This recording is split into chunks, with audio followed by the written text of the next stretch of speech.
Okay, in this episode I'm going to go over sleep systems and shelters. I'm going to focus more on the sleep systems because you need to determine how far your bug out's going to be, if you're going to even need a shelter. I mean, your shelter could be as simple as a tarp or a small tent, but ideally you're going to want a sleeping bag or some type of sleep system if you're going to take a break, sleep, and you're going to be in relatively comfort. I'm going to go over that right now. I mean, it kind of depends on your weather though. If you're in hot weather, maybe just a poncho liner, something like that. But I'm going to go over some common, sleep systems that you will see. The first one is going to be the military sleep system. I'm going to go over that right now. Okay, you can see the size of this thing. This is the military sleep system. It does have compression straps, and you can compress it down a little bit, but I'm going to show you something here.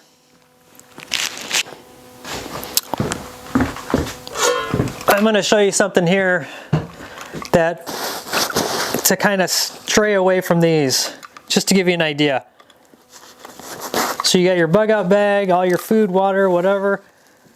This is, let's see, what is that? 9 pounds. 9 pounds is very, very, very, very heavy for a sleep system. So what I would recommend if you are planning on using one of these, a couple things you can do.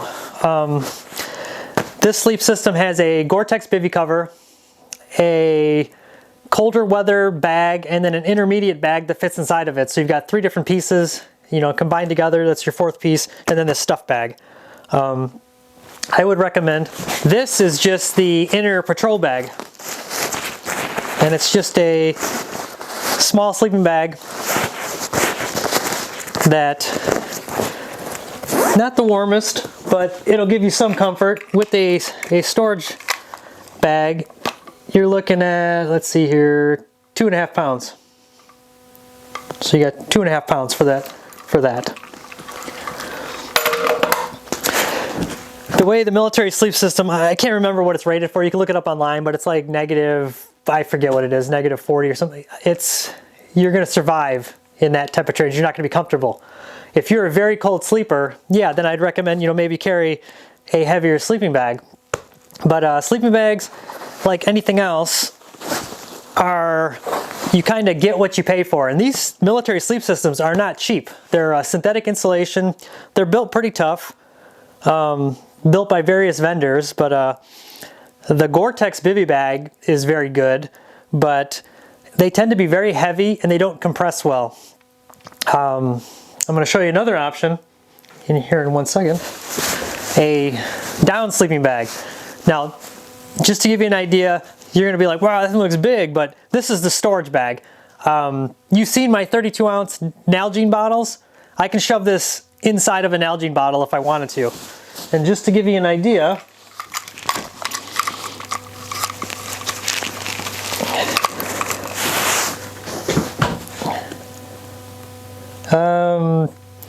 I would say 1.5 pounds.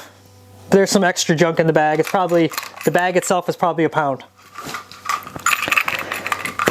Believe it or not, this is warmer than the military patrol bag. This is warmer, but if you wanted to get a down bag that was the same warmth, negative 40 as this, it would literally probably be about, a good mountaineering negative 40 bag is maybe like 4 to 5 pounds, probably lighter. But you're looking at price well over $500. So I believe these sleep systems, you can get them for $200, $299. You're gonna hate me. This one I picked up at a garage sale for $25. But you really need to weigh the pros and cons of all of these. They kind of all have their pluses and minuses. The down by far is the greatest warmth to weight ratio you could get. So, and then down comes in different grades of down. Like on the low end would be, you might see them, it'd be a 550 fill. You'll have 650 fill, 750, 850. This one, believe it or not, is 850.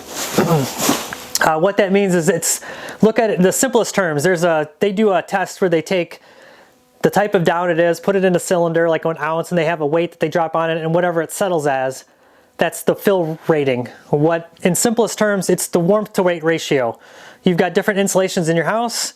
You pay more for the higher R value, the same as for down. So the higher the fill number, the lighter the weight is going to be for the equivalent to warmth. So in simple terms, you go to like REI and you're like, I want a 0 degree sleeping bag. And they're going to be like, well, we have a 550 fill 0 degree bag here. And then we have a 900 fill 0 degree bag here. The 550 fill bag weighs 2 pounds.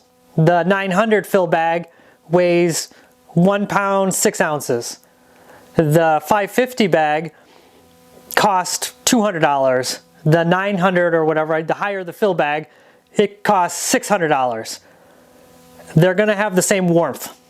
You're paying for the lighter weight and I guess the greater warmth to weight ratio then that's what you're paying for. Warmth wise, a 0 degree 550 and a 0 degree 900 fill bag, the same.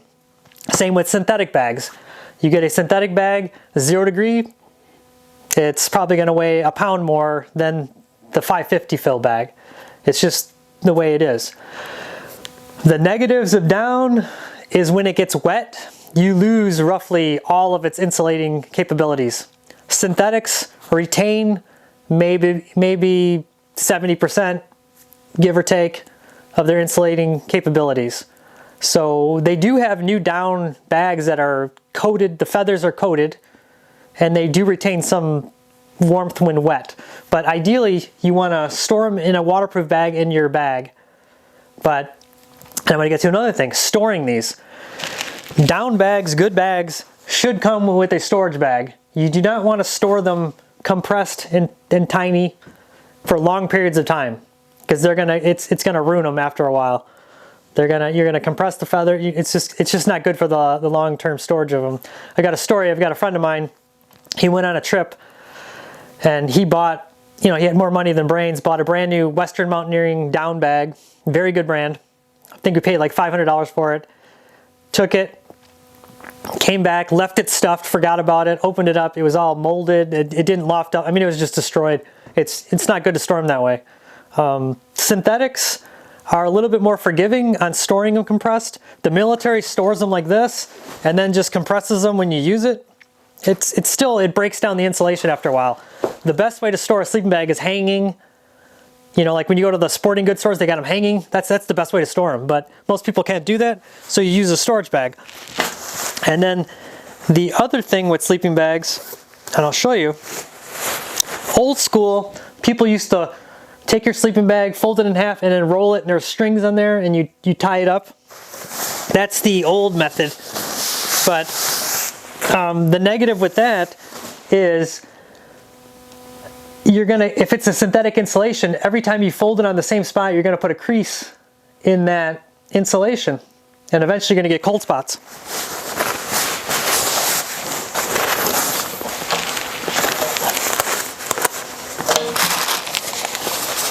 So with down bags, I've got this down bag, and you want to store it. Here's your stuff bag. And this is super light material, but stuff sacks, you stuff your bag into there. So you start at the foot, and then just literally start stuffing it into there. And I'm going to do it on here because it's usually a little easier if you got something.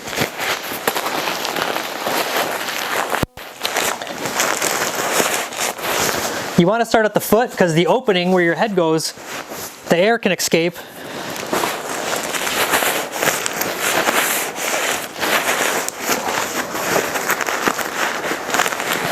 And I tell you what, when you're mountaineering or winter camping, this is really fun with frozen fingers. All right.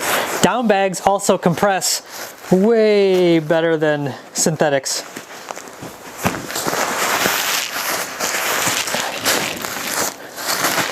There you go. And believe it or not, you can compress this down even more if you had to. But this would go in your bug out bag in the bottom. This weighs like, let's see, without the storage bag,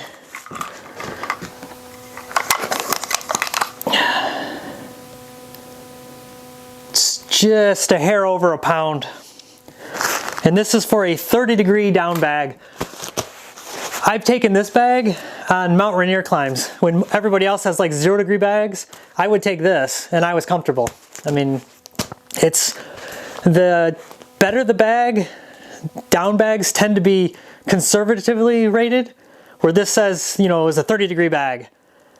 I've slept in, you know, low 20s with this and I was pretty comfortable, believe it or not. So, and I've been in some cheap synthetic bags that were rated for 0 degrees and it was like 30-degree weather and I was pretty cold. So unfortunately with sleeping bags, you do get what you pay for. The negatives for a bug out bag though is this: you don't want to leave this stuff like this in your pack. It's not good for the sleeping bag. It's going to break it down. It's just, so what are the best alternatives? You saw how quickly I stuffed that. Ideally, you could just get a compartment. I'll show you right now.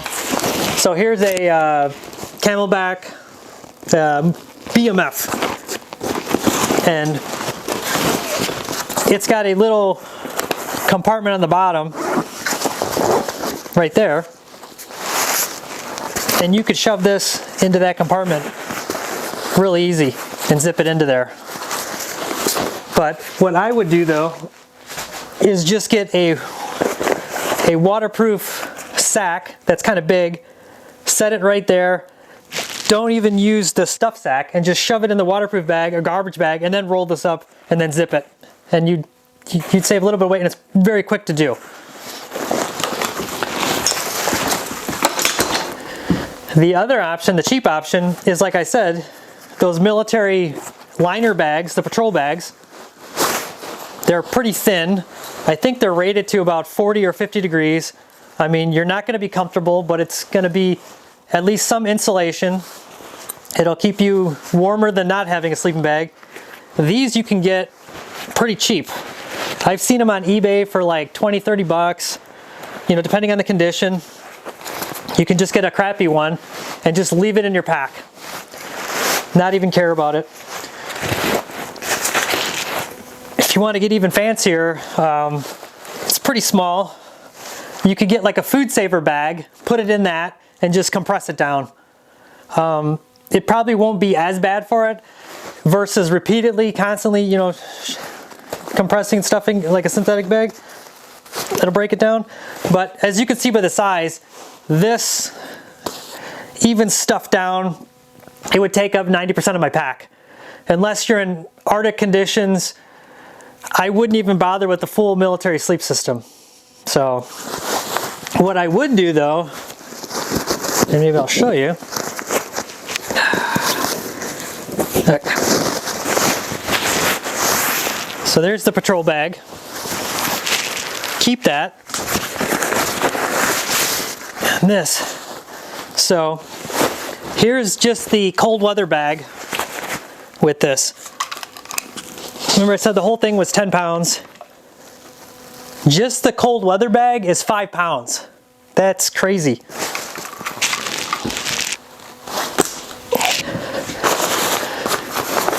This is the Gore-Tex bivy bag that comes with it. It doesn't necessarily need to go with that sleep system. This could be your shelter. So if you needed a shelter, you have this bivy bag. It's a waterproof Gore-Tex material. Fold it in its hood.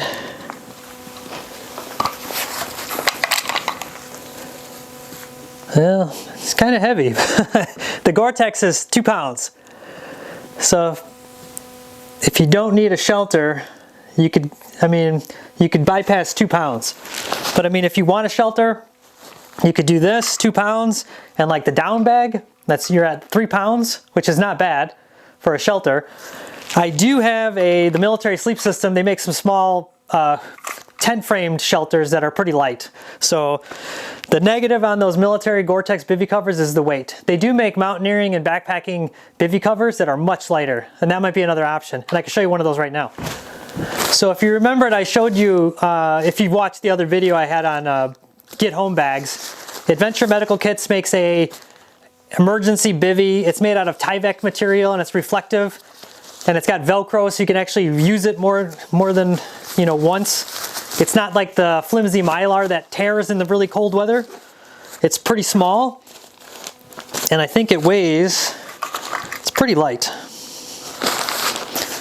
The reason I have this scale too is when I used to backpack and do mountaineering, I weighed everything. Multiple times before trips, try to cut the weight down. Okay. I mean, this is not even a half a pound. So it's pretty light. It's probably, I'm guessing like 5 ounces. They make a new one, and I just got it. I haven't tested it out, so, but it's the Soul Escape Bivy. And it's not an as bright color. I can pull it off the cover. You can kind of see it's more subdued color, but the biggest selling feature, this is Tyvek. It's unfortunately not breathable. And this one's their Bivy Sac 2.0. This one is heat reflective like that one, but it's, okay, it's got the weight on here, 8.5 ounces, but it is breathable. So it's, and I want to say it's windproof, water resistant, so, and breathable. So this would be an option. Like I said, we already got the weight down. So you could do the military liner bag and a bivy.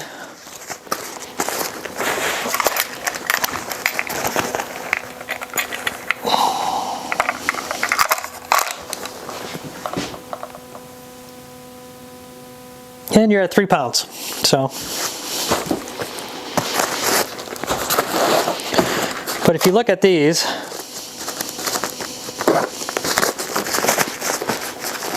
you can see the material. It's silver on the inside. It's the sack itself is made out of the same material, but it's I'm not going to pull it all the way out because I'll never get it back in there. But it's got a zipper on it, believe it or not, and it's an actual shelter, and it's very small.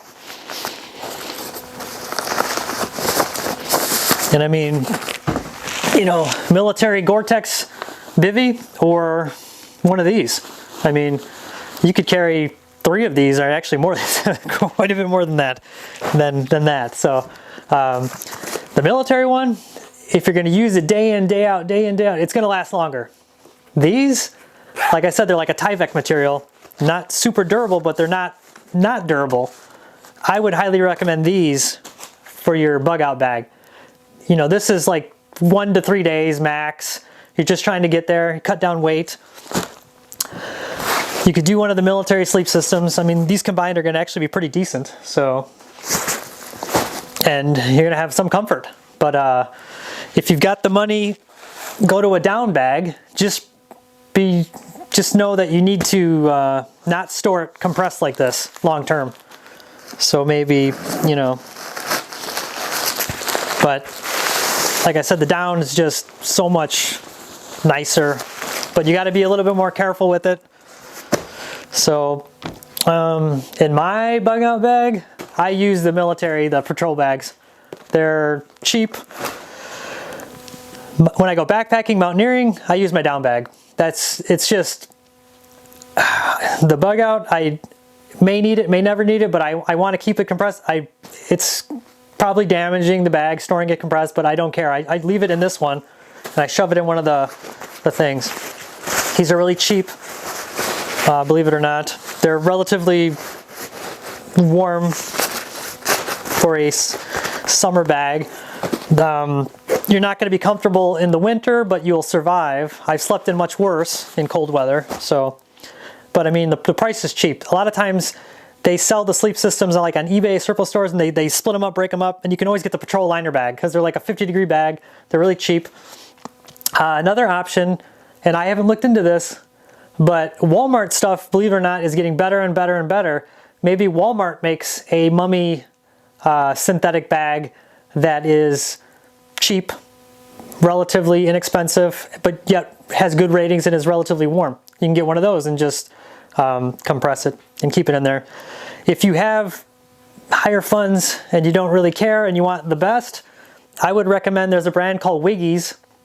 They make survival sleeping bags for the military that are vacuum packed, and they're designed to store like that. They've got some synthetic insulation that's designed to be compressed and stay compressed, and you tear open the thing and it expands and it gets bigger, but you can keep that in your pack.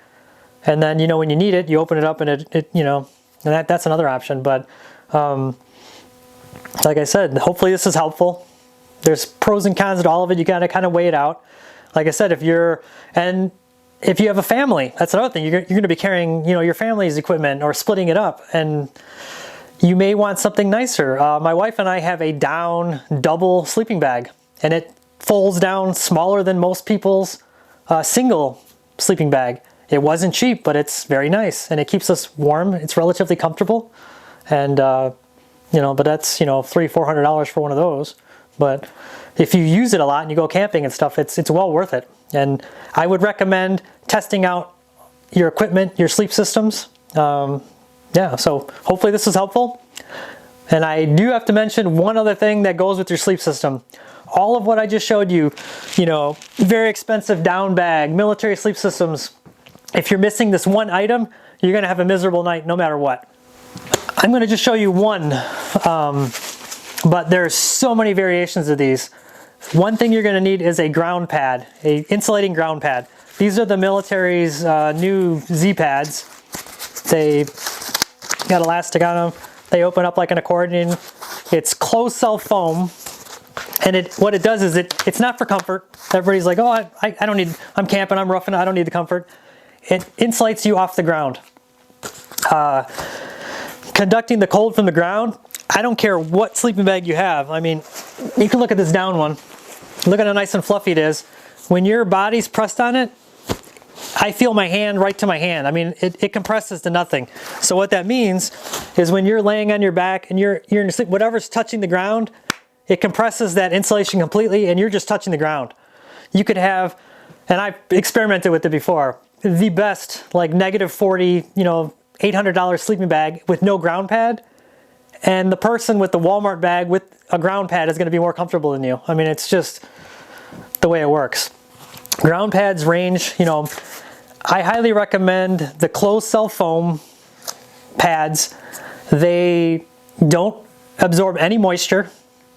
They're relatively comfortable. They insulate great.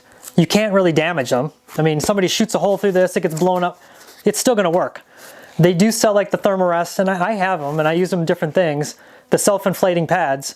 The negative with those, like if I go on a mountaineering trip or a camping trip, and I get a hole in it, it's an uncomfortable trip, and it's no big deal. The next time I'll go home and patch it.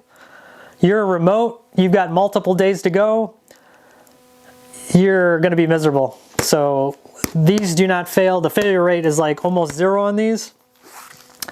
And the Thermarest pads, a lot can go wrong easily. The nice thing about the Thermarest, I've got one that folds down about this size, and it's a full-length pad. It's ultralight. It's wonderful.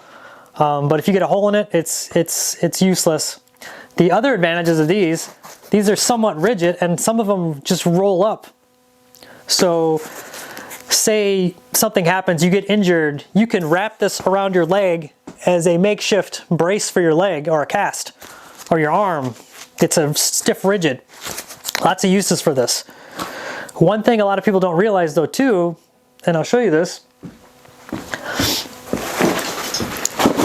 depending on your backpack. Say we've got this pack right here. This is a Camelback. Any of them that have some kind of a frame in them like this one does, I can feel it, it's plastic in there. There's also foam in here though too. So old mountaineering trick, I used to get a closed cell foam pad like this, and I would measure it to myself and cut it to about my knees, maybe just to the bottom of my butt, cut it short, and I would roll it up inside my pack and then shove everything else inside of it. It would protect all the contents of the pack. It would protect myself from sharp objects. When I went to sleep, I'd pull that out. It would cover literally my head down to my butt, and then I would take my pack and use that for my feet. Your feet really don't, I mean, it's still comfortable, you're insulated, and it saves a little bit of weight. So that's an option. Realistically, you could use this as your main pad. You know, if you're sitting upright, you could just put this on the ground and sit on this, and it's going to insulate you. So there's lots of ways you can, you know, cut some weight down. And I know some of the bushcrafters and all, they're going to be like pine needles and all, you know, I'm thinking of, you're urban in the cities, areas that don't have that, what are you going to do then? You know, you can always makeshift something, but if you're in a hurry, you're bugging out, you want to get to A to B as quick as possible, and a ground pad just is so much more comfortable, and it'll make your trip much better. One thing I also want to mention with sleeping bags, if you're going to go with the non-military surplus patrol bags, when I was in the military, they just issued you a bag. If you go to like REI or a good high-end store to buy sleeping bags, they do come in different lengths. And you want to get one that fits you. You don't want to get an extra long and be a short person and have 2 feet of space in the bottom of your bag that's your body's gonna try to warm up. You want to get it as close fitting to you as possible, but yet still have enough room in there that you can put some water bottles in the foot area and your fuel canisters and anything else you don't want to be frozen or cold. So that's one thing a lot of people don't realize, that they do come in different sizes. So hopefully this was helpful. Like I said, bugging out, there's a lot of things, but the essentials starting off on this series, and there's going to be more, but it would be the water, food, and shelter. Those are the 3 main that I'm going to focus on in this episode and that we've gone over. Lots of variations of this, and lots of things you could change and from what I'm telling you, but this is just to give people an idea what's out there, what works, what's cheap, what's light, why there's different prices and installations. And you know, there's so many products out there now. That's one thing you have on your side, from cheap to, you know, high end. And believe it or not, Walmart's Ozark Trail stuff, it's getting better. I mean, some of the stuff's actually pretty darn good, like that Nalgene cup that I caught on fire. Like I said, those used to be relatively expensive at REI. Now you can go to any Walmart and get one. So, and same thing with the Nalgene bottles. They make generic ones now, but I would stick to the originals because funny story, years ago, my friends and I were climbing Devil's Tower. I don't know if you know where that is, Wyoming. We were climbing and one of my friends dropped his Nalgene bottle and we were pretty high up. And then we just thought, you know, all is lost. And then later on, we were rappelling down and towards the bottom, it was wedged in a crack, not broken. And it still had some water in it. And it was just kind of funny. So they're pretty indestructible. I have seen them break, but I mean, it probably fell, I don't know, 100 feet, a couple hundred feet, and it didn't break. So, I mean, granted, it had to have had perfect conditions, because if it would have hit something direct on a sharp thing, it would have probably broken. But realistically, I've never seen anybody like drop it off a desk or something and break. They are pretty indestructible. And, you know, because like I guarantee if it landed on the lid, it would have broken the lid off. Another funny story with the Nalgene, coming down, I want to say maybe Mount Hood or Mount Rainier, one of my friends dropped his, it fell out of his pack, and it slid down the mountain a couple miles. And we were going this way, and the bottle went that way. And it was, it took him a couple hours to go get it. So, and hopefully you enjoyed this segment on shelter. Thanks again, and hopefully if you like my channel, hit subscribe, comment all the time. I try to get back to everybody, and hopefully this was helpful. Thank you.